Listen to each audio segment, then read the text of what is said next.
Depuis 4 ans, Fabrice Grit tente bien que mal d'installer un élevage de bovins sur la zone risque-tout de Montsinéry. L'élevage est difficile en Guyane. Les nouveaux producteurs n'accèdent pas à des terres agricoles prêtes à être exploitées, mais à des parcelles de forêt qu'il faut déboiser. J'ai déjà déforesté une 50aine d'hectares, mais pas sans difficulté, puisque à chaque campagne de déforestation, il faut, comme je l'ai dit tout à l'heure, trouver les financements. Mais ensuite, il faut trouver le matériel, en tout cas les prestataires, pour pouvoir déforester. Et ça, c'est pas chose facile lorsqu'on est agriculteur de trouver des engins de travaux publics pour effectuer la déforestation. J'ai eu un problème d'accès, puisqu'à risque-tout, on est sur de la piste latérite. Et lorsque c'est la saison des pluies, on a des problèmes de franchissement d'obstacles. Et avec des risques d'enlisement, même lorsqu'on a un 4x4. Fabrice doit également faire face à une demande encore trop faible et à la réticence des banques dans l'accompagnement de tels projets et bien d'autres handicaps. D'autres problèmes liés aux lieux isolés, l'électricité, l'eau, les prédations également, hein, les prédateurs comme les serpents, les jaguars, etc., qui peuvent porter atteinte à notre cheptel lorsqu'on en a. Je prends l'exemple d'agriculteurs qui ont été victimes de ça. L'interprofession guyanaise de l'élevage alerte le gouvernement. Donc il y a plein de sujets comme ça que nous avons fait remonter et pour l'instant nous n'avons pas de réponse concrète. On a reçu un communiqué de presse du ministère nous disant qu'ils attribuaient des avances de trésorerie. En fait c'est lié aux aides de la PAC, donc tout ce qui est mesures agro-environnementales, ICHN, indemnité compensatrice des handicaps naturels, prime à l'abattage, prime à la vache allaitante, etc. Donc en fait cette aide, il faut comprendre bien que c'est quelque chose de provisoire, c'est-à-dire qu'on est censé toucher des aides, une avance en décembre. Comme cette avance ne pourra pas avoir lieu, il nous préfinance ces montants à un taux zéro. Ce taux zéro va être pris en charge par le gouvernement, mais déduit des régimes d'aide de minimis. Donc en fait, l'agriculteur, au final, il bénéficiera d'une avance, mais qui n'est pas vraiment une avance, parce que normalement, chaque année, il doit bénéficier de ces aides en décembre, en tout cas 80% de ces aides. Avec l'augmentation rapide de la population, la demande en produits agricoles sera plus forte dans les années à venir. Reste maintenant à réunir les conditions d'une agriculture variée et compétitive. Après plusieurs semaines de négociations, une réponse enfin a été accordée aux socioprofessionnels guyanais. Un cahier de revendications contenant 62 points avait été remis à la préfecture. Aujourd'hui, 47 d'entre eux ont été solutionnés ou sont en passe de l'être. Pour le MEDEF, c'est une avancée majeure. Donc on a fait des gros progrès, notamment sur le plan des relations avec les administrations. On a déjà pas mal échangé, on a vu ce qu'on devait faire. Donc on a lancé des travaux pour le septembre-octobre qui vont permettre encore d'améliorer les relations de telle façon à ce que nous, entrepreneurs, on puisse travailler plus facilement. Mais aussi, ce qui est intéressant, c'est de voir que aussi pour les administrations, on va leur aussi parfois leur simplifier la vie. C'est intéressant pour l'ensemble des Guyanais puisque ça va toucher l'entreprise mais également les utilisateurs des entreprises aussi. Donc ça c'est vraiment important, ça va jouer sur la sécurité, ça va jouer, on a toute une séquence de travail qui est lancée pour réduire tout ce qui est illégal en Guyane, donc pour restaurer une concurrence normale. Et ça va jouer sur l'ensemble de la société guyanaise. Au-delà des demandes dépendant des décisions locales, 12 sont transmises ce jour au ministère des Outre-mer en vue de développer de l'activité, libérer l'emploi et améliorer l'attractivité de la Guyane. Certains de ces points devraient se décider dans les semaines à venir. Les vacances scolaires ne sont pas de tout repos pour ces tout-petits. Depuis le début du mois de juillet, ils se sont essayés à l'apprentissage de plusieurs instruments de musique. Au programme tous les matins, de la danse, de la musique et encore de la musique. Les enfants observent, découvrent, touchent, écoutent. Et par la suite, ils choisissent la deuxième semaine quel instrument qu'ils aimeraient utiliser régulièrement, travailler dessus, etc. Et à partir de la deuxième semaine, commencent vraiment les techniques d'apprentissage. Alors c'est surtout pour sensibiliser les nouveaux musiciens, les futurs musiciens que nous avons en Guyane et surtout permettre aux parents par la suite de les inscrire dans une école de musique. Aujourd'hui pour les participants, c'est un grand jour, le jour du spectacle.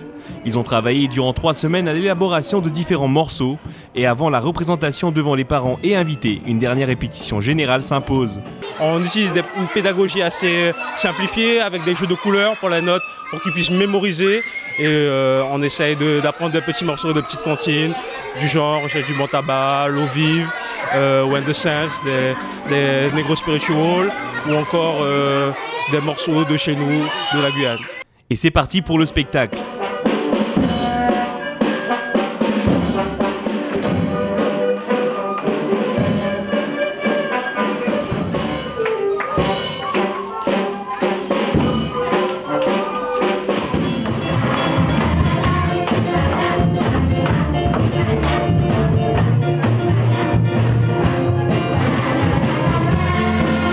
J'ai vraiment trouvé ça vraiment très intéressant que tout ce mois de juillet, ils puissent participer et profiter pleinement de ça. Toutes les années, c'est un peu la même chose, la musique, les sorties.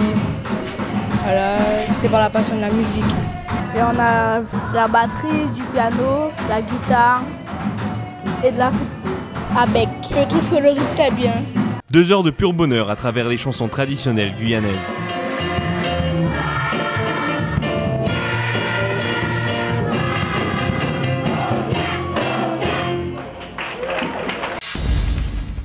Bon travail et bonne peinture en tout cas. Pendant que les yoles progressent vers l'arrivée, l'atelier flottant se met en place. À bord, des artistes en devenir qui aspirent à immortaliser le spectacle à l'aquarelle. Joël a choisi de s'isoler à l'arrière pour trouver l'inspiration. Je ne sais pas du tout ce que je vais peindre, mais je suis en train d'observer le mouvement de la mer et des voiles. Donc tout simplement pour que ça soit cohérent en termes d'angle de vue. Donc je regarde comment la voile se présente, comment se positionne l'aïeul. Peindre sur la terre ferme n'est déjà pas à la portée de n'importe qui alors. Quand il s'agit d'un atelier flottant, la difficulté est bien réelle. Disons que ça bouge un peu, donc c'est vrai que c'est un peu gênant. C'est particulier, très particulier. Ça a essayé au moins une fois dans sa vie, mais c'est particulier. Mon pinceau tangue un peu, mais bon, le résultat, on verra à la fin. Pour l'instant, ça donne pas grand-chose.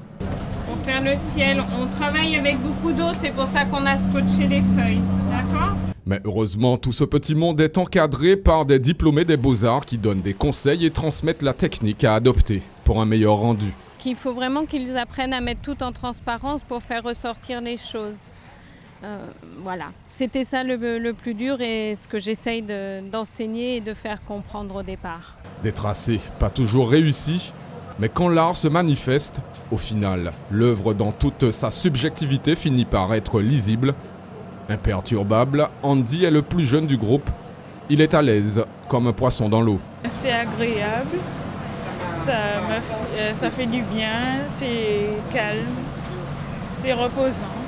Parfois je fais des ratés, mais j'arrive à me rattraper. Toute voile dehors, Lisa Créatif a quitté son espace dédié aux beaux-arts situé à Ducos pour une session de création en mer. Une expérience inédite sur le Tour des Yoles. Pour nous, c'est vraiment un challenge, étant donné que c'est la première fois que nous réalisons donc, cet événement et je pense qu'il est inédit en Martinique, justement. Étant donné que les Yoles, c'est vraiment notre patrimoine et que les Yoles nous offrent un spectacle magnifique. Et étant dans le domaine de l'art, on s'est dit pourquoi pas faire un atelier flottant créatif. À la fin de la journée, fierté, satisfaction ont permis à chacun de prendre part à un véritable vernissage à ciel ouvert. Un moment inoubliable pour les participants. Les arts créatifs!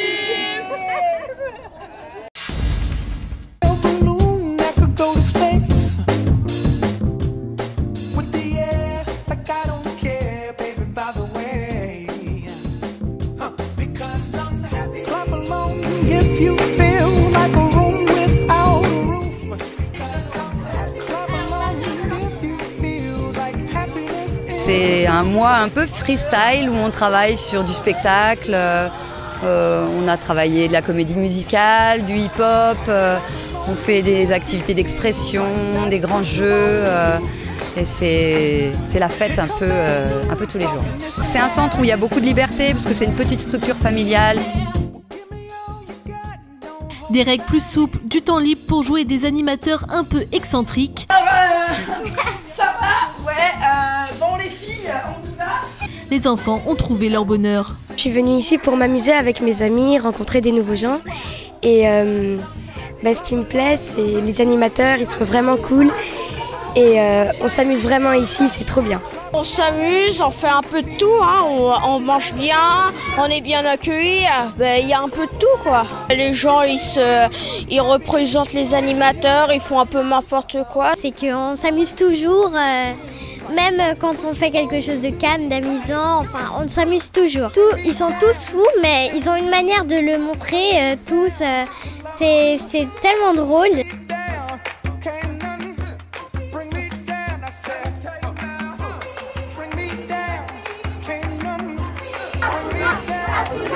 Hakuna, hakuna, hakuna.